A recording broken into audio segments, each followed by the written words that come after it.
यह एक गणेश जी की कथा है जो बहुत प्रचलित है।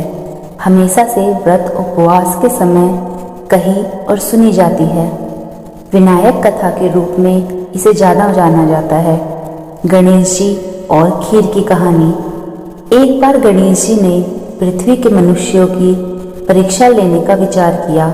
वे अपना रूप बदलकर पृथ्वी पर भ्रमण करने लगे। उन्होंने एक बालक का रूप बना लिया।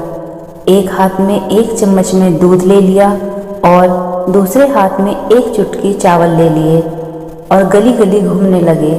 साथ ही साथ आवाज़ लगाते चल रहे थे, कोई मेरे लिए खीर बना दो, कोई मेरे लिए खीर बना दे। कोई भी उन पर ध्यान नहीं दे रहा था, बल्कि लोग उन पर हंस रहे थे। वे लगातार एक गांव के बाद दूसरे गांव इसी तरह चक्कर लगाते हुए पुकारते रहे, पर कोई खीर बनाने के लिए तैयार नहीं था। सुबह से शाम हो गई, गणेश जी लगातार घूमते रहे। एक बुढ़िया थी, शाम के वक्त अपनी झोपड़ी के बाहर बैठी हुई थी। तभी गणेश जी वहाँ से पुकारते हुए निकले कि कोई मेरी खीर बना दे, कोई मेरी खीर बना दे। बुढ़िया बहुत कोमल हृदय की स्त्री थी। उसने कहा, बेटा मैं तेरी खीर बना देती हूँ। गणेश जी ने कहा, माई अपने घर में से दूध और चावल लेने के लिए बर्तन ले आओ। बुढ़िया एक कटोरी लेकर जब झोपड़ी से बाहर आई तो गणेश जी ने कहा, अपने घर का सबसे बड़ा बर्तन लेकर आओ। बुढ़िया को थोड़ी झुंझलाहट हुई, पर उसने कहा, चलो बच्चे का मन रख लेती हूँ, और अंदर जाकर वह अपने घर से सबसे बड़ा पतीला लेकर बाहर आई। गणेश जी ने चम्मच में से दूध पतीले में उड़ेलना शुरू किया। तब बुढ़िया के आश्चर्य की सीमा न रही जब उसने देखा दूध से पूरा पतीला भर गया है। एक के बाद एक वह बर्तन झोपड़ी से बाहर लाती गई और उसमें गणेश जी दूध भरते चले गए।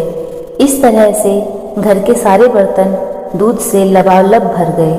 गणेश भगवान ने बुढ़िया से कहा, मैं स्नान करके आता हूँ, तब तक तुम खीर बना लो, मैं वापस आकर खाऊंगा। बुढ़िया ने पूछा, मैं इतनी सारी खीर का क्या करूँगी? इस पर गणपति जी बोले, सारे गांव को दावत दे दो। बुढ़िया ने बड़े प्यार से मन लगाकर खीर बनाई। खीर की भीनी भीनी मीठी मीठी खुशबू चारों दिशाओं में फैल गई।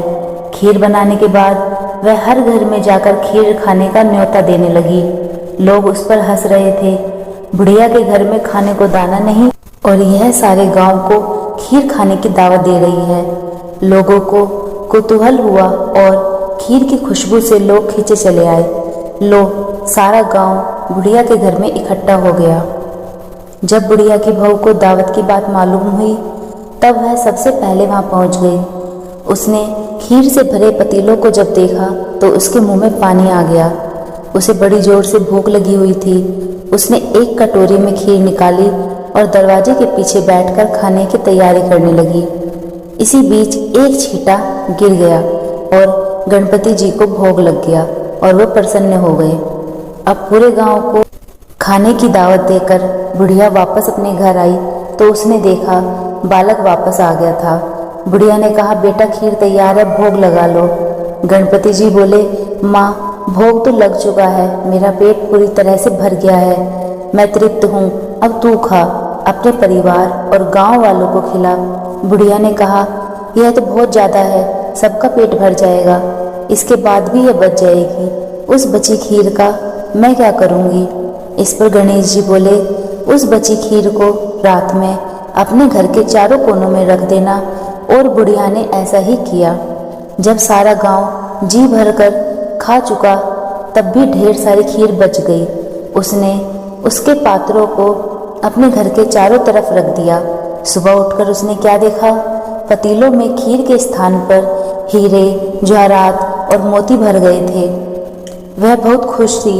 उसकी सारी दरिद्रता दूर हो गई और वह आराम से रहने लगी। उसने गणपति जी का एक भव्य मंदिर बनवाया और साथ में एक बड़ा सा तालाब भी खुदवाया। इस तरह उसका नाम दूर दूर तक प्रसिद्ध हो गया। उस जगह वार्षिक मेले लगने लगे। लोग गणेश जी की कृपा प्राप्त करने के लिए उस स्थान पर पूजा करने और मान्यता मानने के लिए आने लगे। गणेश जी सबकी मनोकामनाएं पूरी करने लगे। हे गणेश जी महाराज, आपने जैसा फल बुढ़िया को दिया वैसा सबको देना।